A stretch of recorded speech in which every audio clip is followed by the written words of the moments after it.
구약성경 호세아 4장 1절에서 5절 말씀입니다. 구약성경 제아지 성경으로 1259페이지, 구약성경 1259페이지 호세아 4장 1절에서 5절 말씀입니다. 호세아 4장 1절에서 5절 말씀 제가 봉독해 드립니다. 이스라엘 자손들아, 여호와의 말씀을 들으라. 여호와께서 이 땅 주민과 논쟁하시나니 이 땅에는 진실이 없고 인애도 없고 하나님을 아는 지식도 없고 오직 저주와 속임과 살인과 도둑질과 간음뿐이요 포악하여 피가 피를 뒤이음이라. 그러므로 이 땅이 슬퍼하며 거기 사는 자와 들짐승과 공중에 나는 새가 다 쇠잔할 것이요 바다의 고기도 없어지리라. 그러나 어떠한 사람이든지 다투지도 말며 책망하지도 말라. 내 백성들이 제사장과 다투는 자처럼 되었음이니라. 너는 낮에 넘어지겠고 너와 함께 있는 선지자는 밤에 넘어지리라. 내가 내 어머니를 멸하리라. 아멘. 우리 옆에 분들과 인사합시다. 만나서 반갑습니다. 다시 한번 인사합시다. 오늘도 큰 은혜 받읍시다. 오늘 우리가 읽은 말씀을 통해서 꼭 있어야 할 세 가지, 꼭 있어야 할 세 가지라는 제목으로 이 시간 함께 은혜의 말씀을 나누기 원합니다. 호세아서는 이스라엘 북왕국의 예언자 호세아의 비극적 체험과 예언을 기록한 책으로, 호세아는 예수님이 탄생하기 8세기 중엽부터 북왕국 이스라엘이 멸망하기 전까지 이스라엘에서 활약한 선지자입니다. 호세아에는 신의 부름을 받은 예언자로서의 호세아가 겪은 시련과 그 시련을 참고 견디어 불의의 아내를 용서한 호세아가 종교적으로나 도덕적으로 부패한 이스라엘 백성들에게 불의에 대한 하나님의 심판과 또한 참회에 대한 죄의 용서에 관해서 말씀해주고 있는 책입니다. 호세아 1장에서 3장까지는 호세아의 불운한 결혼 생활이 나타나고 있습니다. 이것을 통해서 하나님은 북이스라엘의 죄악을 경고하고 그들을 징계할 것과 그리고 그 징계를 통하여 그들을 회복하실 것을 말씀하심으로 이스라엘을 향한 하나님의 사랑을 말씀하고 있습니다. 그리고 4장 이후에는 하나님께서 이스라엘 백성들을 향해 직접 말씀하심으로 그들의 죄가 얼마나 심각한 상태에 놓여 있는가를 보여주고, 더불어 하나님이 그들을 향한 심판과 또 그 이후에 용서에 관한 계획을, 회복에 관한 계획을 말씀해주고 있습니다. 하나님은 이스라엘 백성들에게 가나안 땅을 선물로 주었습니다. 그러면서 그곳에 들어가면 그들이 지켜 행해야 할 많은 계명들에 대하여 자세히 말씀해 주었습니다. 그러나 이스라엘 백성들은 그 가나안 땅에서 하나님의 기대와는 전혀 반대되는 삶을 살았고, 하나님의 뜻이 아닌 오히려 하나님을 대적하는 어리석은 삶을 살았습니다. 호세아서를 보면 이러한 그들을 향하여 하나님은 이스라엘 백성들과 논쟁하신다라고 말씀하고 있습니다. 여기서 논쟁한다라는 것은 법적으로 소송을 제기하는 것을 의미합니다. 있어야 할 것은 하나도 없고 없어야 할 것들만 가득 찬 이스라엘 백성들을 향하여 그 문제를 법정에 끌고 가서 그들의 불법성을 낱낱이 밝히시겠다라는 말씀입니다. 먼저 하나님은 그들에게 꼭 있어야 할 세 가지, 즉 진실과 인애 그리고 하나님을 아는 지식이 없다고 말씀하고 있습니다. 첫째로 진실이라는 것은 하나님의 속성입니다. 이 속성은 하나님이 본래 가지고 있는 성품입니다.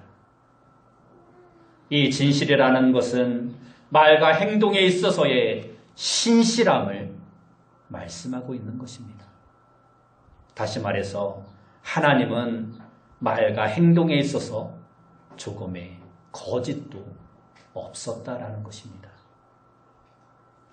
하나님의 입에서 나오는 모든 말씀과 행하심에는 항상 거짓이 없으셨습니다. 그 말씀은 언제나 진실하고 신실하셨습니다. 하나님께서 믿음의 선진들에게 하셨던 모든 말씀들은 하나도 남김없이 그대로 다 이루어졌습니다. 그 말씀은 변함이 없고 거짓이 없으셨습니다. 그래서 민수기 23장 19절에서는 하나님은 사람이 아니시니 거짓말을 하지 않으시고 인생이 아니시니 후회가 없으시도다. 어찌 그 말씀하신 바를 행하지 않으시며 하신 말씀을 실행하지 않으시랴 하고 말씀하고 있습니다. 만약에 하나님의 말씀이나 행동에 진실하지 못하고 거짓된 것이 있다면 누가 하나님을 믿을 수 있겠습니까? 그러나 하나님의 말씀과 행동은 거짓이 없이 신실하십니다. 이스라엘을 향한 하나님의 말씀과 행동은 이렇게 항상 거짓이 없이 신실하셨습니다.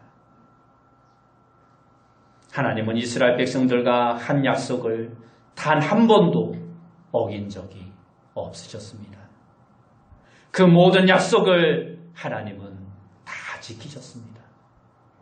그러나 이스라엘은 하나님에 대하여 진실하지 못했습니다.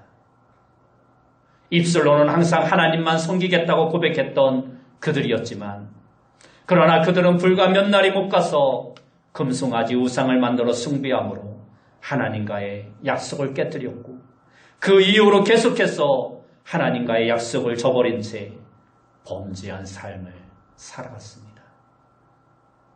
그들에게는 항상 진실이 결여되어 있었던 것입니다. 지금의 이스라엘은 눈에 보이고 손에 잡히는 물질적인 풍요 앞에서 하나님을 버리고 풍요의 신이라고 말하는 바알을 따라갔고 그를 섬겼습니다.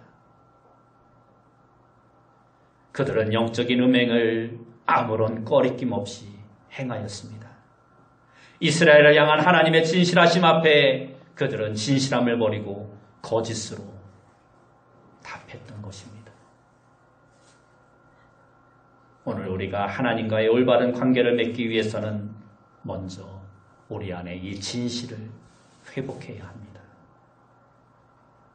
거짓이 우리 안에 없어야 합니다. 이스라엘 백성들이 진실하지 못함으로 인해 하나님과의 관계가 성실하지 못한 관계가 되어버리고 만 것입니다. 우리 또한 하나님 앞에 진실하지 못하다면 하나님과의 올바른 관계를 맺을 수 없는 것입니다. 진실하신 하나님 앞에 우리 또한 진실함으로 나아가야 하는 것입니다. 그때 우리는 하나님과의 성실한 관계를 비로소 맺을 수 있는 것입니다. 두 번째로 인애라는 말은 히브리어로 헤세드라는 말입니다. 이 헤세드라는 말은 매우 다양한 의미가 있어서 하나의 단어로 표현하기가 어렵습니다. 그런데 이 헤세드에는 크게 두 가지의 경우로 이 헤세드는 사용되어집니다. 하나는 사람과 사람들 사이에서 헤세드가 사용되기도 하고 다른 하나는 하나님과 사람들 사이에서 이 헤세드가 사용되기도 합니다.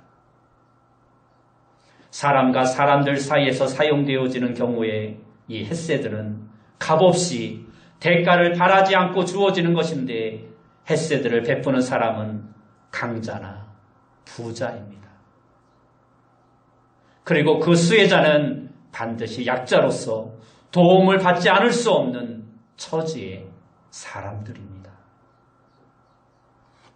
구약 성경 룻기를 보면 과부가 된 룻은 시어머니인 나오미를 따라 베들레헴으로 가지 않아도 되었습니다.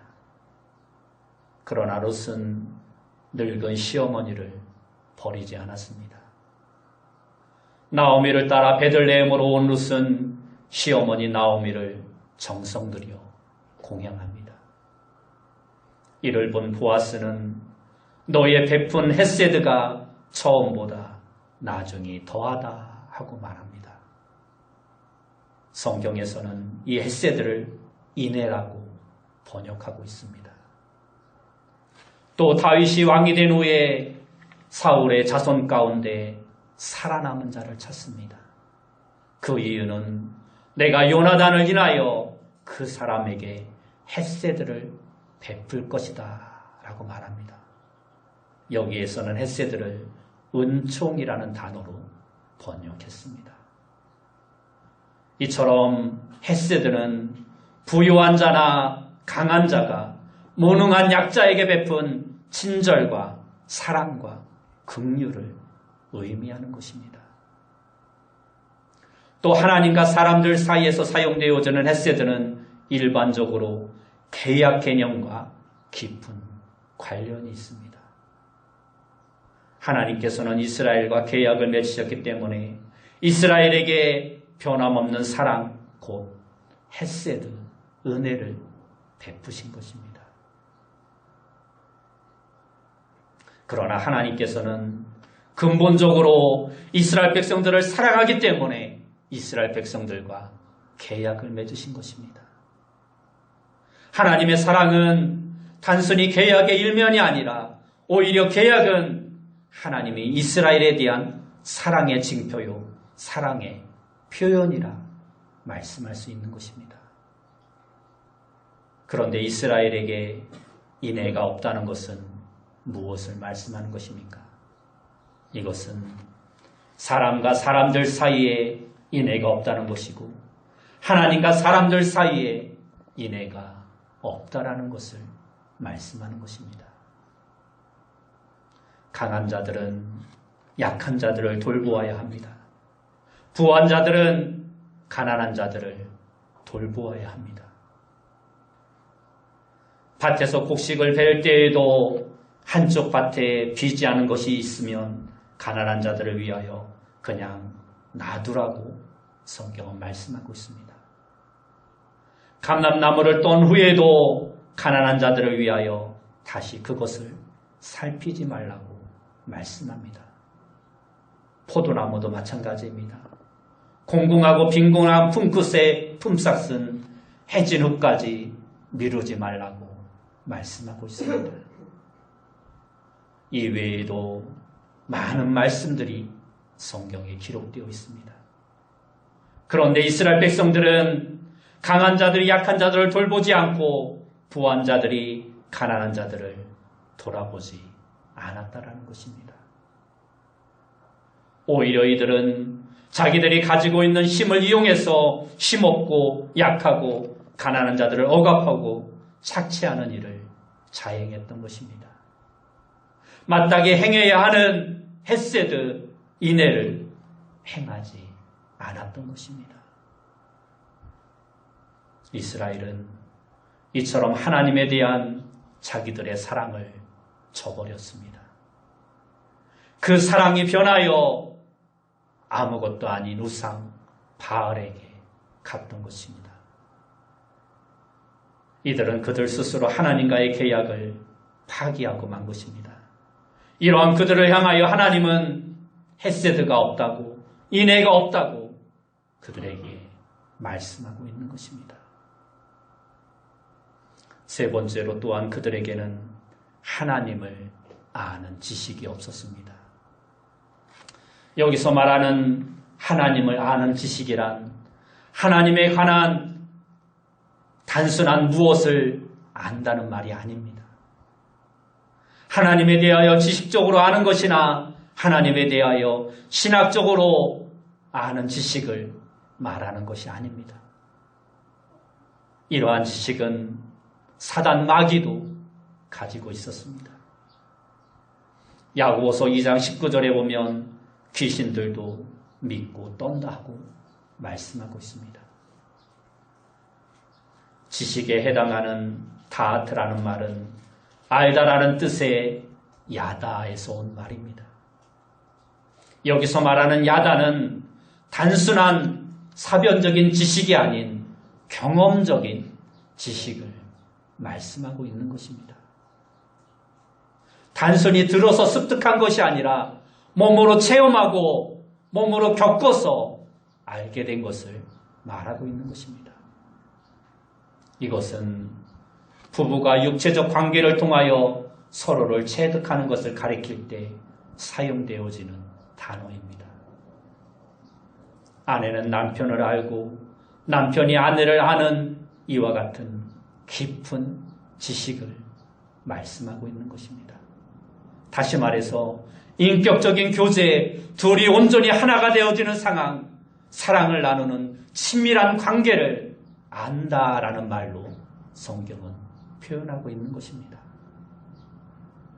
이처럼 하나님을 안다는 것은 단순하게 지식으로 아는 것이 아니라 직접 하나님을 체험하고 겪어서 아는 것이고 하나님과의 개인적인 친밀성을 통해서 하나님을 아는 것을 말하는 것입니다. 이러한 것은 하나님의 친밀한 교제를 통해서만 비로소 이루어지는 것입니다. 친밀한 교제 없이는 이러한 하나님에 대한 안다라는 지식은 불가능한 것입니다. 같은 학교를 다니더라도 그와 친밀한 교제가 없으면 그 사람에 대하여 제대로 알 수 없습니다. 단지 얼굴은 압니다. 그러나 그에 대해서 구체적인 것들은 알지 못하는 것입니다. 마찬가지로 우리가 하나님과의 친밀한 교제가 없다면 하나님에 대하여 제대로 알 수 없는 것입니다.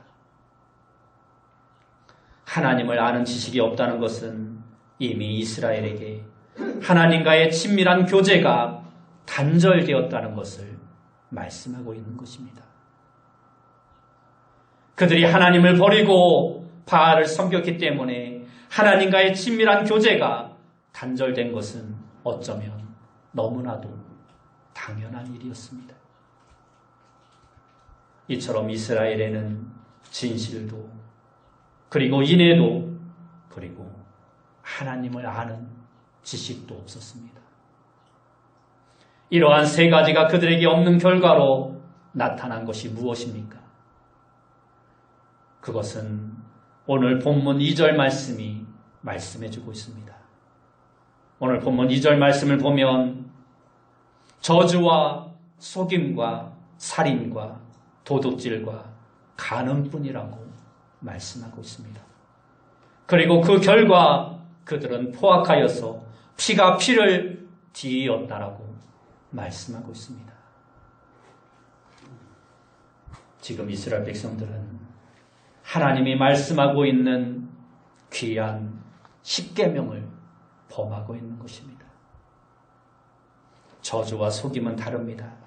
저주는 남을 저주하는 것과 관련된 거짓 맹세를 말하고 속임은 말 그대로 남을 속이는 것을 말합니다.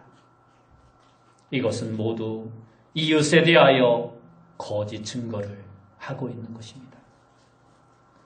가난한 이웃에게 조그마한 땅이 있었습니다. 그런데 그 가난한 이웃 사람이 빚을 갚지 못해서 멀리 노예로 팔려갔다 돌아오면 이웃이 그 땅이 가난한 사람의 땅이라는 사실을 증명해 주어야 했습니다.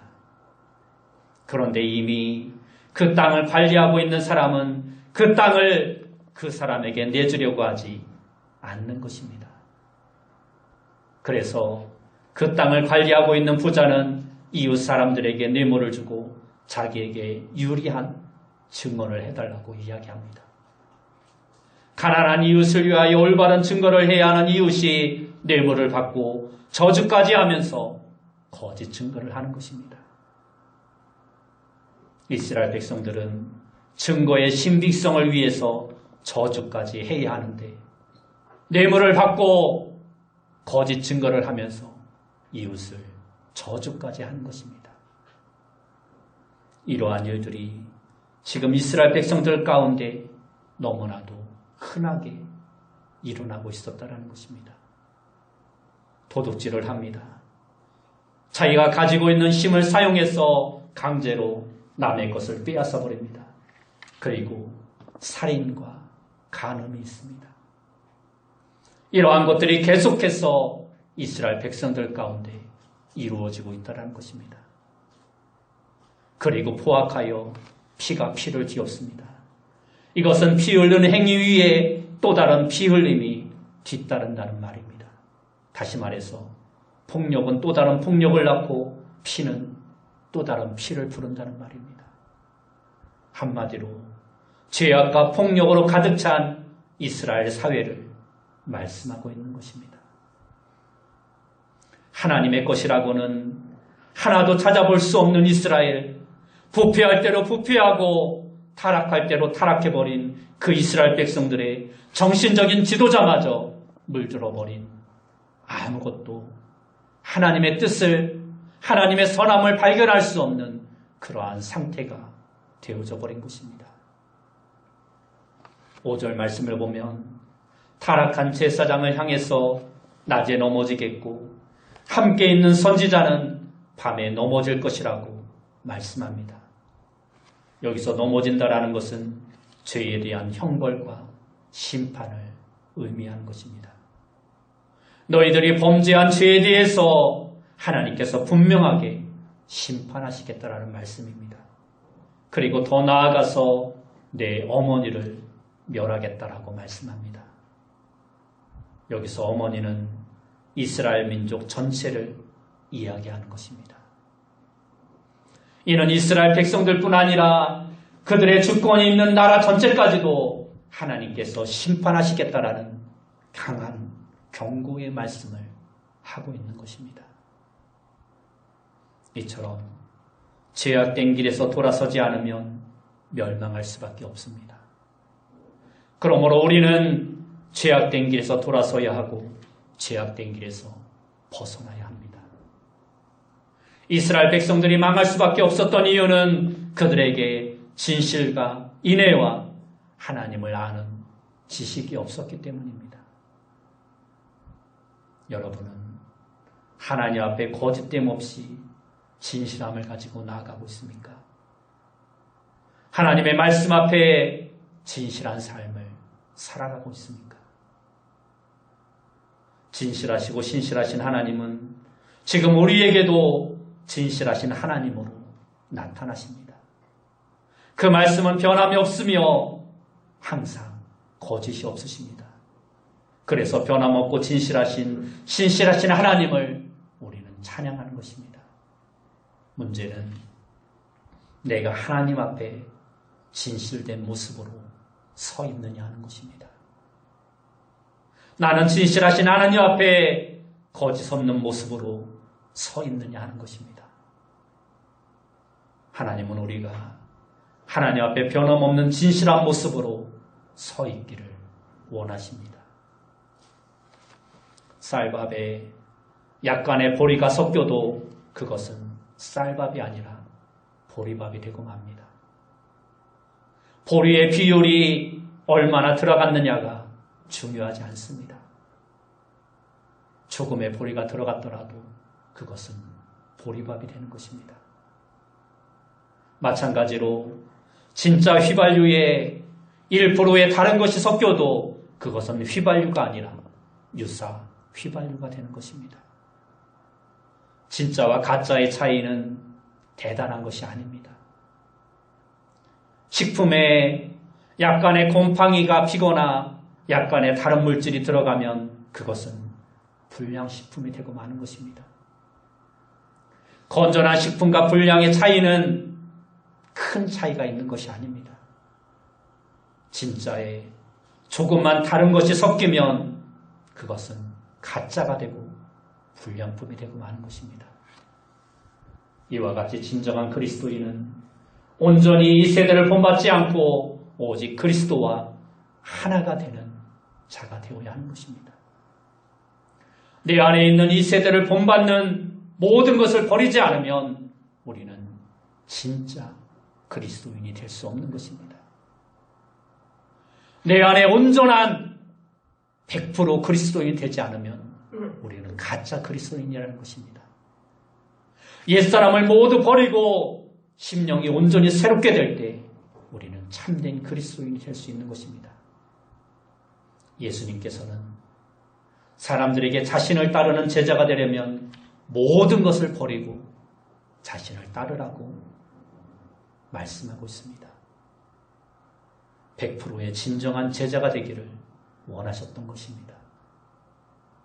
자신의 목숨까지도 미워하는 마음으로 모든 것을 다 버리지 않으면 진정한 주님의 제자가 참된 100% 그리스도인이 될 수 없다라는 것입니다.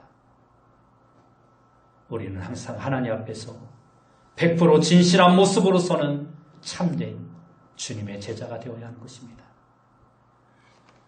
또한 여러분은 사람과 사람들 사이에 그리고 하나님과 사이에 인내를 가지고 있어야 합니다.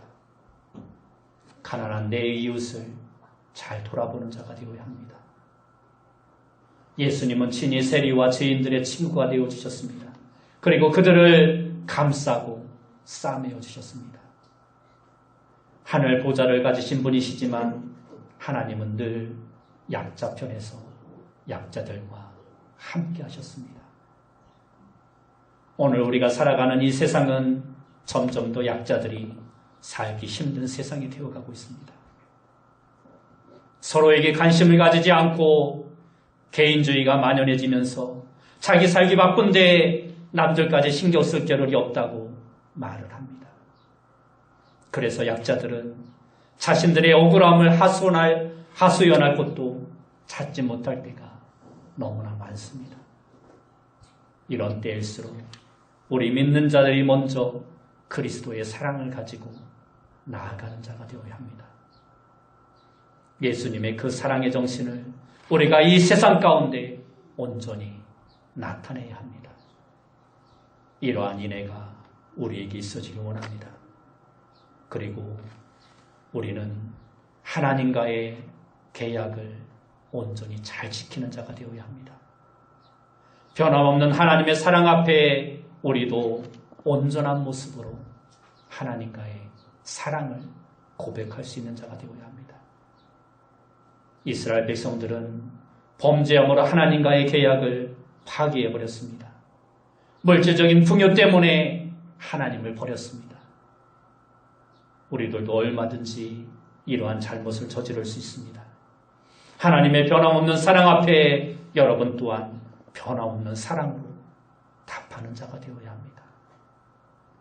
마지막으로 여러분은 하나님을 아는 지식이 얼마나 있습니까? 단지 관념적으로 추상적인 지식에 머물고 있지는 않습니까? 하나님을 아는 지식은 하나님과의 친밀한 교제를 통하여 이루어진다고 말씀드렸습니다.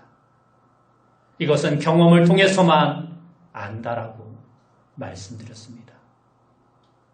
우리는 하나님께서 성경을 통해서 우리 자신을 계시해 주시는 한도 내에서나마 하나님의 뜻과 하나님에 대하여 알 수 있습니다. 그러므로 우리는 날마다 성경을 묵상함으로 그분의 선하시고 기뻐하시고 온전하신 뜻이 무엇인지 알아야 합니다. 하나님은 성경을 통해서 그분이 어떠한 분이고 그분이 우리를 얼마나 사랑하시고 인류를 위해서 어떠한 일들을 행하셨는가를 구체적으로 기록해 놓으셨습니다. 그리고 그 하나님은 오늘도 성경 말씀을 통하여 우리와 친밀한 교제를 이루시기를 원하십니다. 그러므로 우리는 늘 말씀을 가까이 하는 삶을 살아야 합니다. 말씀을 가까이 하는 것이 그분과의 온전한 교제를 이루어가는 것입니다. 이처럼 우리 모두에게 진실과 인애와 하나님을 아는 지식이 있어야 합니다. 하나님 앞에 진실하고 인애하며 더욱더 하나님과 친밀한 관계를 맺으며 하나님을 알아가는 저와 여러분이 되기를 원합니다. 호세아는 하나님을 알고 사랑하였기에 몸도 마음도 더러운 여인을 끝까지 사랑하고 받아들일 수 있었습니다. 요셉도 하나님을 알고 사랑했기에 자신을 노예로 팔아버린 형들도 사랑하고 용서할 수 있었습니다. 오늘 우리도 그들을 본받아 거짓과 윗선을 버리고 진실과 인애와 이스라엘 백성들처럼 겉으로만 아는 것이 아닌 참으로 하나님을 제대로 아는 지식으로 우리의 마음을 가득 채워서 하나님의 신실한 자녀로서 주께서 우리에게 명하신 것들을 충성스럽게 잘 감당하며 살아갈 수 있는 귀한 성도님들이 다 되시기를 예수님의 이름으로 축원합니다. 기도하겠습니다.